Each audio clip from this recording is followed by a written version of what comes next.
And we are back. Richard Nixon live in the Legal Lounge, CRN Digital Talk Radio, crntalk.com. We are broadcasting coast to coast and around the world. Check us out on Facebook, facebook.com/CRN Talk. Just click the videos. We are right there wherever you want to be. And we're talking today about an interesting case out of California, out of the Second Circuit Court of Appeals. And correct me if I'm wrong, Richard, this is an interesting case, and I believe you have a paragraph that you want to read that really illuminates this case.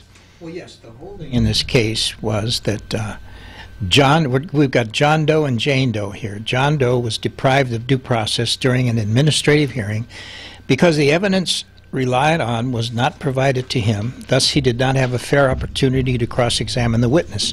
Now, the first paragraph, Justice Gilbert says the following. Due process, two preeminent words that are the lifeblood of our Constitution.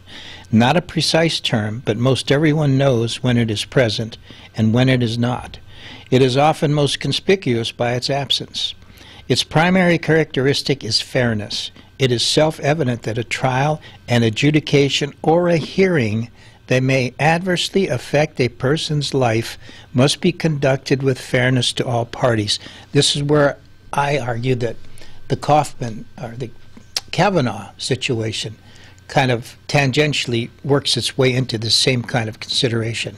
Yeah, because like we talked about these previous 2 weeks during the Kavanaugh confirmation process, and that there's a lot of argument out there in the media that this is not a criminal this isn't a criminal case, a criminal proceeding when used in front of Congress, even though lying to Congress is considered a crime in itself. But it's just interesting to me because this case, let's give some background on the facts of the case. 2 young students were in the University of Santa Barbara, California. The alleged victim claimed that she was sexually assaulted by this John Doe, and she went to the police 2 days later and filed a police report. And instead of the local authorities investigating and adjudicating this case, it was decided to be adjudicated by the University of California, Santa Barbara Board of Regents under Title IX and the provisions there within. And so the question is a philosophical question about the law, is that why is the University of California, Santa Barbara adjudicating this case and not the criminal court system? Well, that's right. But under the appropriate authority, they do have jurisdiction to hear this matter. However, the question is why they should, why not leave it up to the police authorities, so to speak, because what the University of California ended up doing is finding John Doe guilty, if you will, of sexual misconduct and suspending him from class for 2 years, basically 8 quarters. And in the meantime, the case doesn't tell us, we don't know what he did, but certainly he was deprived of his situation there for 2 years, and eventually after 2 years the Court of Appeals, in this case written by Justice Gilbert, found him, or at least they reversed his punishment, so to speak. And Judge Gilbert, Arthur Gilbert of the Second the Second Court of Appeals, I mean, if you look at his just his bio and his kind of case precedent, he's not, I mean, would you consider him to be a left of center judge? Absolutely. And some of his articles, he's contributed a ton to the Daily Journal, and his opinions are well known. And so I think it's fair to say that he's a left center judge, and he had a pretty scathing indictment of this whole process. Absolutely. Again, he goes on in quite a lot of detail. We don't have enough time to do everything, but he does say that in disciplining college students, the fundamental principles of fairness require, at a minimum, giving the accused students notice of the charges and an opportunity to be heard in their own defense. He then goes on to say that in this case, the students are subject to university discipline, and they should be afforded procedural due process, which is, again, a basic principle underpinning the proper enforcement of university procedures. Again, it's because the university is part of the state, so to speak, that these constitutional rights of due process have to be applied here. And this is interesting. This goes back to the Obama administration. There was, at the time, Vice President Joe Biden You know, Joe Biden has kind of a checkered past when it comes to, you know, sexual politics and woman politics. If you all remember during the Anita Hill hearings, he had some things to say that were some would consider on the left off color. And so some say that, you know, some people say, I hate using that term, some people say, but some people say yes. That, you know, in response to, you know, his political situation at the time, that he really needed to kind of increase his bona fides with the, on the left when it comes to women's issues. And, you know, like I said, either way, this isn't a political show, this is a show about the law. And there's interesting parallels here, like we said, to the Kavanaugh situation. And, you know, a term that was used not lightly by some of the justices was a kangaroo court, because this is really what it is. And instead of, you know, all institutions are political, but no more political than on a campus situation. And so all the biases and implications of the campus culture become ingrained in that adjudication process instead of an actual criminal court of law. And is this where we're moving forward? Well, yes, and as I'm happy to see Judge Gilbert got so interested in this case, because it needs to be said. I happen to be one of these people who was for Judge Kavanaugh only because of what I thought was a charade that the Democrats put on.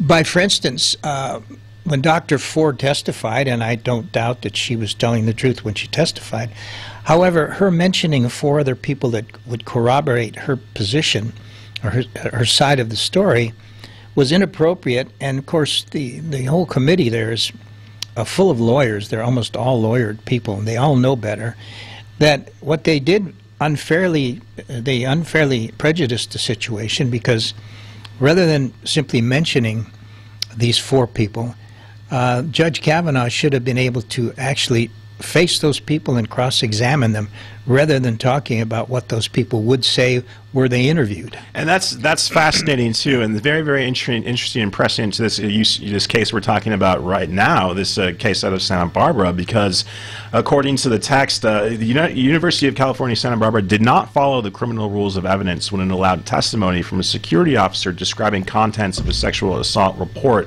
that was mostly redacted for the accused student, but it did follow the rules of evidence in denying testimony from the accused student's mother, an engineer who had contacted the drug company, because an interesting fact of this case too is that the alleged victim has admitted to drinking alcohol and combining that with a prescription antidepressant, which I believe one of the side effects of that is hallucinations. That's correct. And so, I mean, we don't want to minimize anything about sexual assault on this program, on this broadcast, but we really need to think about how these cases are adjudicated and whether or not they're adjudicated in a fair manner that really gives due process of law to both the victim and both the accused. Yes, and again, in the Kavanaugh hearing, of course, several of the Democrats claimed that this was simply a job interview, therefore that due process didn't really apply. However, I think, Mike, maybe you mentioned it, or I did, that I've never seen a job interview where people were sworn under oath. Absolutely. And if they lied, it was under penalty of perjury. So we want to finish this topic up right after the break. Then we have 2 more topics we want to get to. We want to talk about an immigration case and also Kamala Harris, darling of left, but maybe she's a right-winger when it comes to the death penalty. We'll be right back, you guys. Stick around. Richard Nixon Live, CRNTalk.com. You're experiencing pain, back pain, shoulder, elbow, or hand pain, pain from a sports injury. If so, schedule a visit with Dr. Michael Sheps, the leading expert in laser therapy for pain management. Call 310-873-4422 or go to drsheps.com. Experience Epic T, the breakthrough laser therapy system that Dr. Sheps developed to make you pain-free in less time. Laser therapy is a non-invasive, safe, and effective in-office procedure that penetrates deep into your skin without damaging the tissue. It perfectly targets areas of pain to promote fast, natural healing. Relax your muscles, ease muscle spasms, joint stiffness, and arthritis pain while increasing blood circulation. For over 25 years, Dr. Sheps has helped Olympic athletes and sports enthusiasts alike get back in the game. Schedule your visit with Dr. Sheps at his Brentwood office in California. Call 310-873-4422 or visit drsheps.com. That's DRSHEPS.com, 310-873-4422. The smartest way for you to get the lowest prices on your plane tickets, domestic or international, is to call SmartFares, first or last, but you've got to call us before you book your plane tickets. Fly anywhere in the world, fly anywhere in the U.S., and SmartFares can save you up to 75% 5% on your plane tickets. We have the lowest airline ticket prices on over 500 airlines. And you've got a great 12-hour free cancellation window. Plus, with our live agent help, you can always get fast help and fast answers. So on your next trip, maybe today, maybe tomorrow, how about right now? Pick up your phone and call SmartFares, plus save up to 75% on your plane reservation. So call right now. 800-915-2644. 800-915-2644. 800-915-2644. 800-915-2644. For the getaway of your dreams, come to Hawaii's Playground, Ka'anapali Beach Resort, on the fun side of Maui, where the world comes to play. Find your spot on Ka'anapali Beach with 3 miles of white sand, 12 resort properties, 2 golf courses, and 2 shopping centers. Enjoy the playground of Hawaii's ancient royalty. Ka'anapali Beach Resort is Hawaii's original master planned destination resort and home of the Hawaii Food and Wine Festival. With views of 2 neighboring islands, you can breathe in the land's natural beauty from your favorite resort or golf fairway. Come experience Ka'anapali's own special brand of Hawaiian hospitality with world-class dining, relaxing resorts, water sports, and activities of every kind. For romantic, family, and great friend getaways, discover the options of Ka'anapali Beach Resort, where the world comes to play. Plan your getaway today. Visit Ka'anapaliResort.com. That's KAANAPALI Resort.com.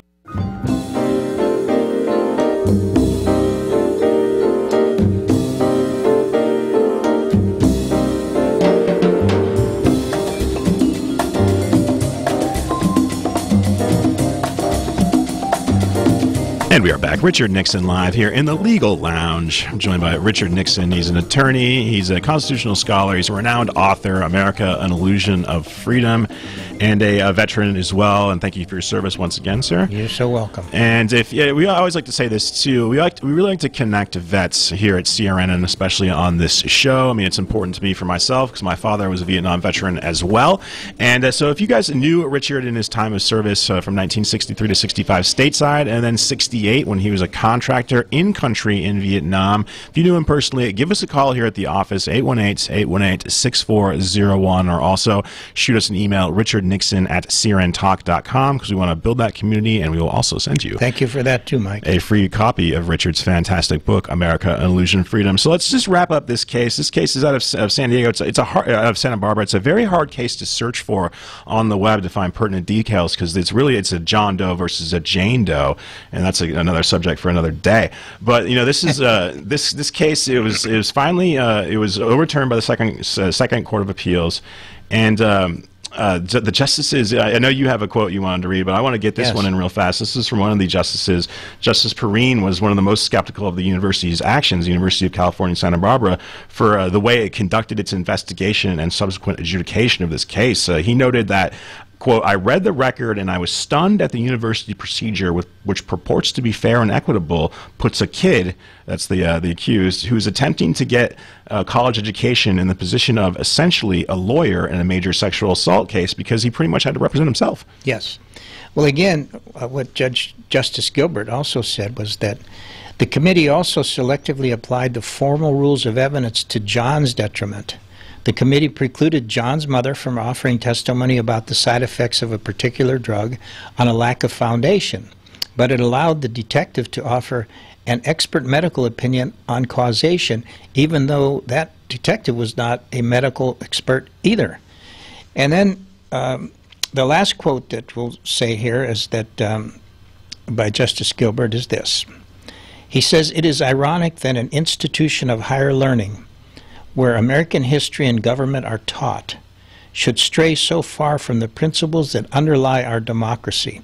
This case turned on the committee's determination of the credibility of the witnesses. Credibility cannot be properly decided until the accused is given the opportunity to adequately respond to the accusation. The lack of due process in the hearing here precluded a fair evaluation of the witness's credibility. In this respect, neither Jane nor John received a fair hearing." And I think that's a key point, that neither Jane nor John received a fair hearing, because we want to come from it both ways. And Yeah, I mean, everybody's entitled to their day in court. Everybody's entitled to due process. But once you take that action out of the courts of law and put them into more politicized and charged environments, especially on college campuses, which are, by nature politicized environments, there is quite a chance that things will not go the way that we want it to go, which is fair. Exactly. So moving on, we want to talk about a very interesting case, and this is, we get a lot of feedback when it comes to immigration, when we talk about immigration, but this is an interesting topic to discuss in itself about immigration case law. There's a particular case that we want to talk about. This is Perea versus Sessions. Can you give us a little bit of background on that, Richard? Yes, this is a case where, as the article says, that's not talked about much because everybody was preoccupied with President Trump's travel ban and the press coverage surrounding family separation. But this case is a case that very few people have heard about. And basically what it has to do with is where a person is here, whether he's legal or illegal. He's here, he has physical presence here, and there's a procedure called a removal proceeding. If the person, whether he's here legally or illegally, excuse me, is able to stay in this country for 10 years or 7 years respectively, depending upon whether they're here legally or illegally, they can, that is the alien can bring a motion called a cancellation of removal. And it all hinges on when notice was given to the alien. And this is kind of the crux of the case, is the notice, is that the notice of having, or in this case, the quote, insufficient notice. It's kind of more of like a paperwork issue rather than a legal issue. And we're going to talk about this more after the break, because I think this is an important case that we need to talk about and to study as well. This is Perea versus Sessions, adjudicated June in 2018. It's a cancellation of removal after 10 years of being in the country and these arbitrary limits. And we want to talk about it too. This kind of forces immigrants, illegal immigrants, to stay in the shadows, which not only is detrimental to them, but I think detrimental to the immigration process as well. And we're going to talk about that right after the break, you guys. And if you have any questions or comments or concerns, if you want to call us and call us idiots, if you want to debate Richard, trust me, you're going to lose, but you want to give it a try, give us a call, 818-818-6401. That's 818-818-6401. We're also on Facebook, too. I'm monitoring the questions there as well. Hi, Val. Thanks for watching. And we're going to be right back, you guys, right after the break. Stay right back. Stay right there. We'll be right back. CRN Digital Talk Radio, CRNTalk.com. We're in the Legal Lounge with Richard Nixon. Do you want to fly somewhere, anywhere in the world? Smart travelers call myflightsearch.com for the best deals on flight tickets. Going to Manila, Bangkok, London, how about Singapore? Call myflightsearch.com for the lowest flight tickets available. What about a local vacation? Let's say you want to fly to Vegas, Orlando, Miami, Los Angeles, or Denver. Pick up the phone and call myflightsearch.com right now. We have exclusive deals that you can't find anywhere else. The only way you can get these low airline prices is by calling us. We have so many low prices available, we can't possibly tell them to you right here and now. If you're flying somewhere anytime in the next 6 months and you want the lowest airline ticket prices anywhere, you owe it to yourself to save a ton of money. So pick up your cell phone and call myflightsearch.com right now. Call 800-445-3166. 800-445-3166. That's 800-445-3166. Call now. 800-445-3166. You check things all the time, like your email every 10 seconds, or your ex's Instagram. But what about checking something as important as your credit? Well, Discover makes it quick, easy, and best of all, free. Discover is now offering FICO credit scores to everyone for free, even if you're not a customer. And checking your score won't hurt your credit. We call it the Discover Credit Scorecard. And once you know your score, you should check to see if your current credit card is the best fit for you. Check your credit, compare your card. Go to discover.com/credit scorecard. Limitations apply. Still got those annoying critters? I'm talking bees and fleas, spiders, ants, roaches, bed bugs, and those disgusting rodents. Have you made that call to Dewey Pest Control yet? What's holding you back? Get rid of them, and I mean right now. When the heat brings them out, it's time to call Dewey, because Dewey knocks them down and keeps them out.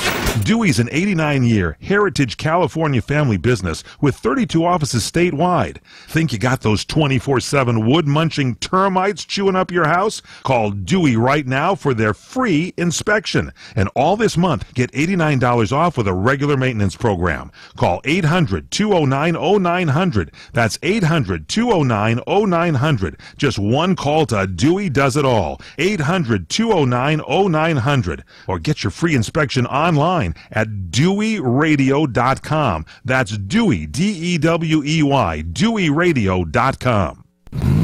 Destination South Point. 11 great restaurants, bingo, bowling, movies, race books, sports books, spa, live entertainment, oversized rooms, and the rates unbeatable. The South Point Las Vegas. Book now. Online at southpointcasino.com or call 866-791-7626. southpointcasino.com or call 866-791-7626. At the South Point Las Vegas, you're always a winner.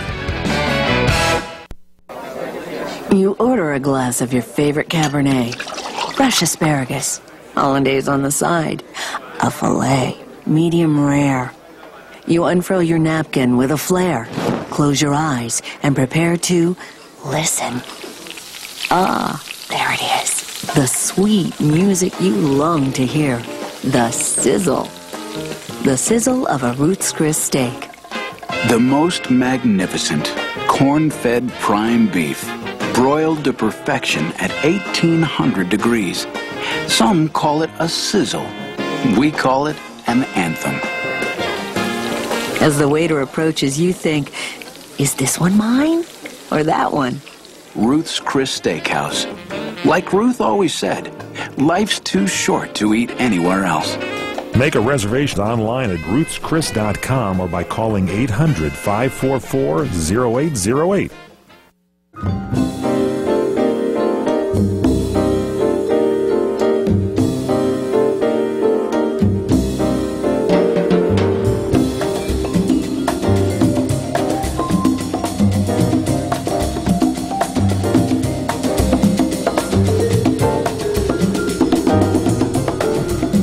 And we are back. Richard Nixon live in the Legal Lounge. I'm Mike Arias here on Digital Talk Radio. We're joined by Richard Nixon. He's an attorney. He's an author, America, Illusion of Freedom. And his book's absolutely fantastic. It's a great read. It reads like a novel, you guys. It's just all about, you know, the kind of history of constitutional law and applications and implications of that constitutional law moving forward. And we want to talk about this immigration case. Immigration always in the news. In this case, Perea versus Sessions, of course, Sessions being that Jeff Sessions. Basically, the facts of the case are this, is that Perea entered the United States in June 2000 as a non-immigrant visitor on a 6-month visa. He overstayed his visa, which, incidentally, the majority of illegal immigrants in this country are people that overstay their visas. Is that correct, Richard? Yeah. Yeah, and what happened is that he overstayed his visa, and in 2006, the Department of Homeland Security personally served him with a notice to appear for a removal hearing. The notice ordered him to appear before an immigration judge, quote, on a date to be set at a time to be set, unquote. When the immigration court set a date and time, it was mailed to Perea a notice with such information. However, he did not get that notice. It was, quote, lost in the mail because they sent it to his street address rather than to his post office box. And so, Richard, you take over from here. What happened subsequently? Okay, eventually, I mean, as far as the law goes, that a non-citizen must satisfy certain minimal physical presence or residence requirements, among other things, to qualify for a form of relief from deportation known as cancellation of removal. That is to say, a non-lawful permanent resident must be able to show that they have been continuously present in the United States for 10 years to qualify for what is called a cancellation of removal. And if the person is a lawful permanent resident, they must be able to show 7 years of continuous residence. That is to say, if they've been here either 10 or 7 years, depending upon their lawful or unlawful presence, they can qualify to bring a cancellation of removal once the government has brought their removal proceedings. And that's the issue here as to whether or not they have to specify time and place in the initial notice. And yes, the continuous period ends when, quote, the alien is served a notice to appear under Section 1229A of the Immigration and Nationality Act. Perea contends that because he did not receive the notice of the time and place of his removal hearing, his presence in the country was continuous and over 10 years under the statute. Yes. And so, what are the implications of this case? And just give us your general opinion about this. I mean, this kind of doesn't seem fair to me.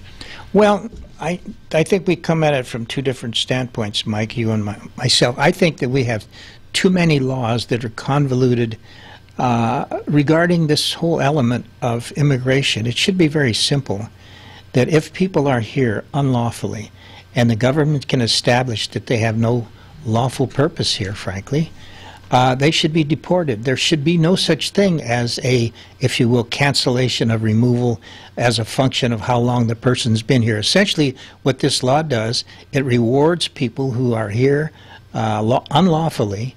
If they can hide out, if you will, for over 10 years without having gotten a notice, then in a sense they're home free, and that they at least can bring a hearing to cancel their removal proceedings, and we should not have such a proceeding. And coming out on the opposite side of the seesaw, I also think that it does immigrants a disservice by this particular statute, these length qualifications, because, like we said earlier, is that it encourages the immigrant to stay in the shadows for 10 years, to not integrate into society, to stay in these illegal immigrant enclaves, and not contribute, to not build a life in the United States, which I believe they came here to do. And so you can come at this from the left and the right, can't you?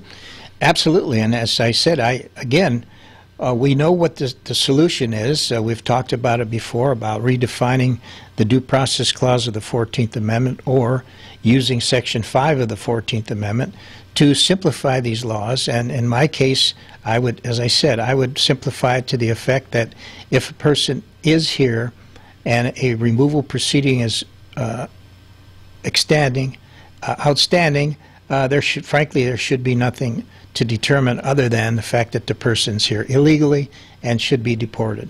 And one thing we talked about in the show copiously and ad nauseum is that easier said than done. How the legislative branch has abdicated their responsibility by making laws.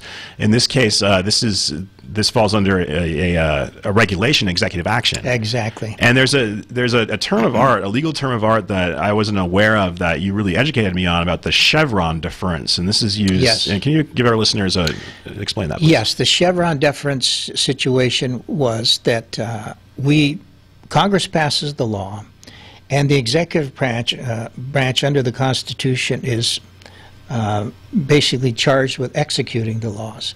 So in the executive branch, they actually have their own laws called regulations, and they are privy to the day-to-day operation of how these regulations work.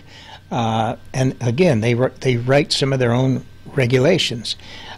They felt that it was totally proper to give if you will, a cursory notice, simply telling the alien that they knew he was here or she was here, and that they were about to have a hearing to remove him, and that the time and place would be eventually told him before the hearing took place, which to me seemed totally appropriate.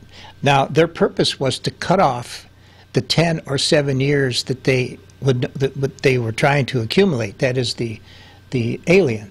So by giving that notice, even though they didn't know the time and place yet, they literally stopped the alien from taking benefits for the removal proceeding. Yeah, and the conclusion of this case, I mean, oftentimes you hear in the media the laments that, we have so many 5-4 decisions on testy issues, political issues, and immigration is one of those issues, but this was an 8-1 decision. Yes. And the 8-1 decision is notice to appear for a removal hearing that does not specify the time and place of the hearing does not trigger the stop time rule. So in an 8-1 decision authored by Justice Sonia Sotomayor, very interesting, the court reasoned that, quote, a notice to appear that does not include and specify both when and where cannot reasonably be expected to result in a person appearing at their hearing. The court looked into the text of the statute, which provides that the continuous period in question ends, quote, when the alien is served with the notice of appear, and the notice of appear is defined through the section as a written notice specifying the time and place of the proceedings will be held. The text of the statute is thus unambiguous, so Chevron deference to the interpretation by the Board of Immigrant Appeals is unnecessary. This requirement of a notice to appear is consistent with congressional intent. So there you have it, folks. We want to maybe wrap this up a little bit, talk a little bit more about this after the break. Then we're going to talk about the death penalty, specifically the death penalty in California, and Kamala Harris, possible 2020 presidential contender. So stick around, you guys. Richard Nixon, Legal Lounge. Be right back. CRNTalk.com. What are you going to do with your old car? You can try selling it, you could junk it, or you could donate it to Heritage for the Blind. Your car will be towed away for free, and your donation is tax deductible. Just call 1-800-785-9618. Heritage for the Blind accepts cars, vans, trucks, and boats. It doesn't matter if your vehicle runs or not. It will be towed away for free, and you'll be supporting those that need help. Heritage for the Blind is a nonprofit organization that helps the visually impaired live fuller lives. Call right now to donate your car, and as a special thank you for calling, you'll receive a free 3-day vacation voucher to many exciting locations. Call Heritage for the Blind right now, 1-800-785-9618. Donating is easy, and your vehicle is towed away for free. Plus, you'll get a free vacation voucher. Call now, 1-800-785-9618. That's 1-800-785-9618. For the getaway of your dreams, come to Hawaii's Playground, Ka'anapali Beach Resort, on the fun side of Maui, where the world comes to play. Find your spot on Ka'anapali Beach with 3 miles of white sand, 12 resort properties, 2 golf courses, and 2 shopping centers. Enjoy the playground of Hawaii's ancient royalty. Ka'anapali Beach Resort is Hawaii's original master planned destination resort and home of the Hawaii Food and Wine Festival. With views of 2 neighboring islands, you can breathe in the land's natural beauty from your favorite resort or golf fairway. Come experience Ka'anapali's own special brand of Hawaiian hospitality with world-class dining, relaxing resorts, water sports, and activities of every kind. For romantic, family, and great friend getaways, discover the options of Ka'anapali Beach Resort, where the world comes to play. Plan your getaway today. Visit Ka'anapaliResort.com. That's KAANAPALI Resort.com.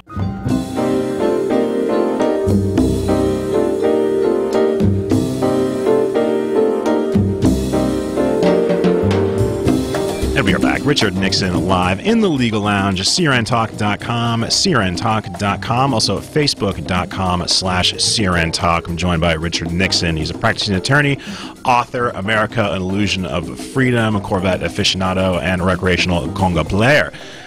So I want to wrap one thing up about this Perea versus Sessions case before we move on. And there's we talked about the Chevron deference, which I think is very, very important nowadays. I think people really need to understand this concept of the Chevron deference, that the administration, the executive branch, can construct regulations and enforce regulations. Is that correct? Absolutely. Please go ahead, sir. Well, and then the issue becomes whether or not, when the Supreme Court looks to see how the executive branch has conducted itself regarding their own regulations, to what extent should they give deference to those decisions that is made by the executive branch? And this is quite interestingly enough, it's Kavanaugh's specialty, frankly. With the the D.C. Circuit, that's largely what he has dealt with in the past. But the issue here in this case is, again, the Supreme Court, in a sense, overruling what Chevron would dictate, rather than letting the executive branch decide these issues. They have decided, that is, the Supreme Court has decided, that we've got some problems now because there are people who, because they didn't qualify for the 7 or 10 year rule, are now in the process of being removed. Now, whether or not they, based upon this decision, can go retroactively back to their situation and disqualify those hearings and maybe argue that they should be able to cancel their removal. And this is important. This is, not necessarily, the policy is important, but I think what we like to emphasize more on this show is that the process is important. Yes. And, one of the great themes of your book and also of the show is the, like I said before, the abdication of the legislative branch, and which is fundamental to the separation of powers. But we've seen, both during the Obama administration, for example, yes, a lot of people were concerned and outraged about his use of regulation for environmental policy. Right. During the Trump administration, a lot of people were outraged and concerned about his use of regulation for immigration policy. So this is a nonpartisan issue, this regulation and the Chevron deference. And there's interesting language here from this landmark case, this Chevron versus Natural Resources Defense Council 1984, which established this principle. And this is the quote that stuck out to me. quote, so long as Congress has not spoken directly to the precise issue at question. Yes. Break that down for me. Well, what I find is interesting about that is this, that given that I have some undergraduate experience with science, both science and the law, man-made law, the lifeblood of both is evidence. And what's interesting is that oftentimes what you find with man-made law are contradictions, because there's no lawmaker who is all-wise that knows all about all the laws in a particular subject, such that when a new law is issued, that it doesn't necessarily contradict other ones. Now, in science, of course, if you have two laws made by the creator, if you will, that contradict each other, we know one or both of them is wrong, and you work on them until they congeal. Well, this is what you've got in this case. You've got the executive branch saying things that they thought made sense to them, but the Supreme Court looks at them and says, no, I think we know better. And again, what's going to happen now, nobody knows, and so what we have to do is go back to the Supreme Court and ask them to clarify again. There's a concept in social science called parsimony, and parsimony is where an idea or a theory is broken down to its smallest construction, where it can be explained easily in one sentence. And with these multiple statutes, federal law, and you have federal law, you have state law, and you have regulation. Exactly. I mean, how do you parse these concepts? And again, this is why I suggest simplicity, because other than make work for attorneys, the more laws we have that contradict each other, and we've got many, the more the thing never gets settled. Oh, Richard, you're taking money out of your pocket, though. I mean, we're talking to Richard Nixon. This is Richard Nixon Live. We're in the Legal Lounge. Let's move on. So we both like Kamala Harris. She seems like a very attractive woman and a nice person, and yes. She is getting a little bit of heat this week. Her hometown paper, the San Francisco Chronicle, really took her to task over her support in a federal case and over a couple other cases about her support for the death penalty, even though that she has personally said, because of course she is probably going to be running for president, that she does not support the death penalty, but yet her arguments in court kind of refute that argument, right, Richard? Absolutely. We have two cases out of the California Supreme Court, both death penalty cases, and of course, with the main signature of Kamala D. Harris and Xavier Becerra as the prosecutors who fought tooth and nail to make sure that the death penalty was affirmed on appeal. And as I said, this is the unanimous California Supreme Court affirming the death penalty. And I want to just kind of talk about this. Well, we're about a minute to break, but I just want to pose this question, Richard. I want to get your opinion and your take, and not your opinion. I want to get your learned trustee on this. Whether or not the death penalty is constitution, is capital punishment addressed directly in the Constitution? I want to ask you that on a term of process and of policy, and then I want to talk about philosophically whether or not you think the death penalty is a deterrent. Do you think it's barbaric? Are we moving away from that, moving on? But this is an important issue, and we want to hear from you guys. Send Richard an email, richardnixon@crntalk.com. That's richardnixon@crntalk.com. Also, check out our YouTube channel, crntalk.com, where you can watch this broadcast and other fine versions of this quality program. And also, we're on Facebook, facebook.com/crntalk. We'll be right back. Richard Nixon Live in the Legal Lounge, crntalk.com.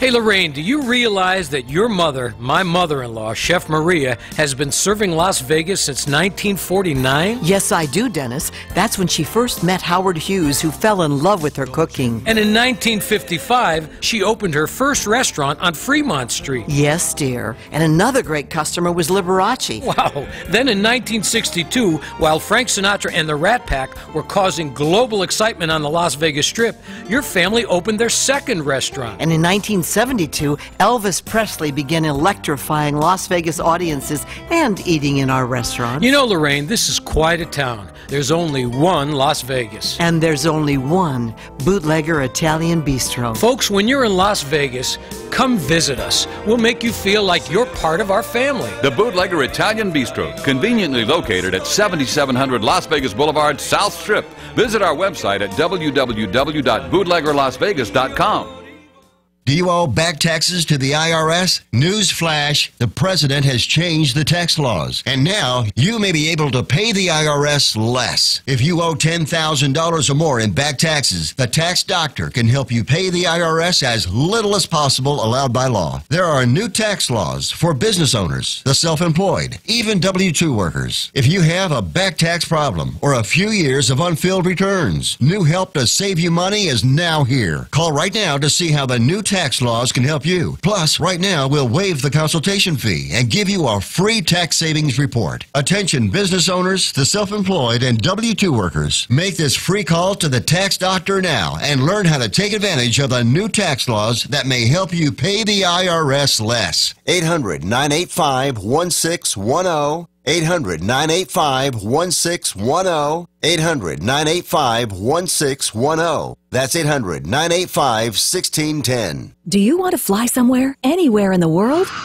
Smart travelers call myflightsearch.com for the best deals on flight tickets. Going to Manila, Bangkok, London, how about Singapore? Call myflightsearch.com for the lowest flight tickets available. What about a local vacation? Let's say you want to fly to Vegas, Orlando, Miami, Los Angeles, or Denver. Pick up the phone and call myflightsearch.com right now. We have exclusive deals that you can't find anywhere else. The only way you can get these low airline prices is by calling us. We have so many low prices available, we can't possibly tell them to you right here and now. If you're flying somewhere anytime in the next 6 months and you want the lowest airline ticket prices anywhere, you owe it to yourself to save a ton of money. So pick up your cell phone and call myflightsearch.com right now. Call 800-445-3166. 800-445-3166. That's 800-445-3166. Call now. 800-445-3166.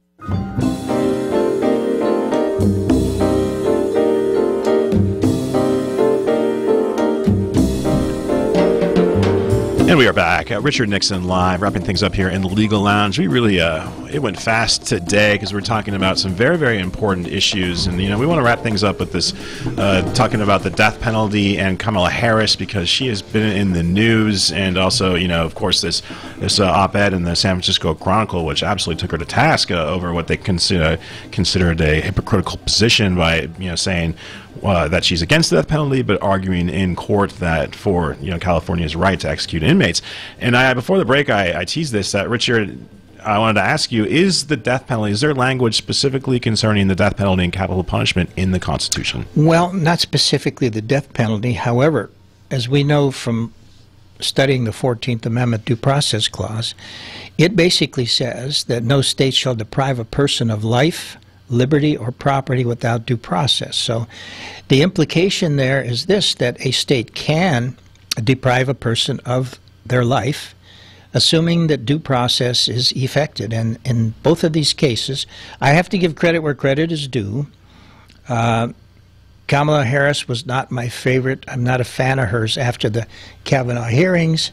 However, in both of these criminal cases, she did make sure that even though the death penalty was affirmed, she and her minions did an excellent job in making sure that every possible argument by the defendants were considered and disposed of. And I don't want to, make any assumptions about Kamala Harris's, political ideology or personal point of view, but I do know tangentially, and just from our discussions as well, is that prosecutors have, they see it at the ground level. They deal with victims directly, and so they have kind of a different perspective when it comes to the death penalty because they see the costs to the victims and justice to the victims that's oftentimes deferred, and justice deferred is justice denied. And I want to ask your question. You've been a practicing attorney. You're just an amazing thinker as well. Do you think that the death penalty is a deterrent, and do you think the death penalty is moral? Well, okay. Whether or not it's a deterrent, again, to some of us, I guess it is. Law, period, is a deterrent to many of us. Most of us think that we want to obey the law such as to the extent that we know it because we like our freedom and don't want to be confined. But there are situations where people get involved in where emotions take over and we're no longer thinking rationally. In that case, though, where someone does take another person's life, and in both of these cases that we had before us that we were mentioning today, there was no question, because of other corroborating evidence, that these people did literally take other people's lives during robberies and so on.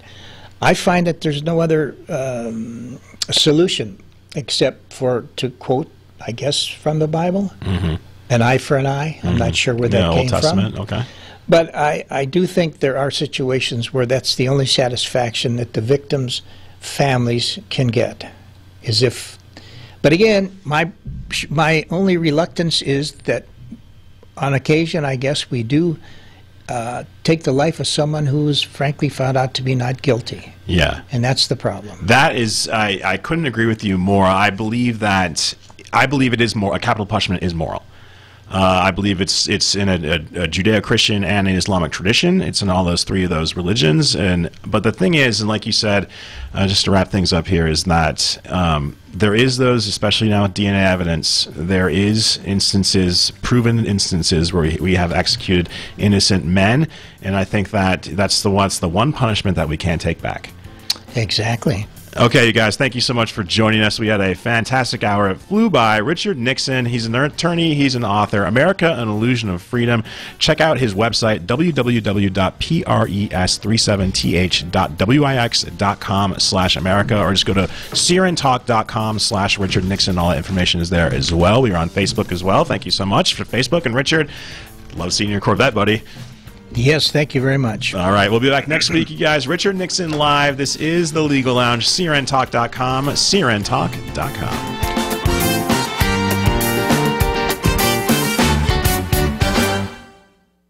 CRN Digital Talk Radio prides itself on being the station of every situation.